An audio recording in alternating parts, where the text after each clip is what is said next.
छत्तीसगढ़ में काय मतलब चोरी डकैती करना चाहिए छत्तीसगढ़िया मतलब यह प्यार से यहाँ आके बैठ के व्यापार करना चाहिए।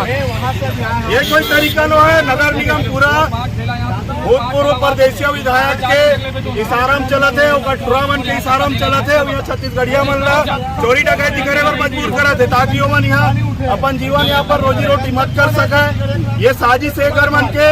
अभी हम 2 दिन पहले खाना गे रहे तब हमारे छत्तीसगढ़िया भाई ऊपर कार्रवाई करत रही से यही साहब ऊपर बात करे फिर बाद होला पीड़ित पक्ष ऊपर कार्रवाई हुआ रही से मोवा थाना में बोले के बाद हमारा हस्तक्षेप करे के बाद होला वहाँ से छोड़ेगी तो सामने वाला ऊपर कार्रवाई करेगी। यहाँ पूरा बिहारी मन के ठेला लगे, यहाँ रोड मन में पूरा किनारे में बिहारी मन के ठेला लगे, ओला मन नहीं उठावत है और छत्तीसगढ़िया मन के अंदर है ओला उठावत है।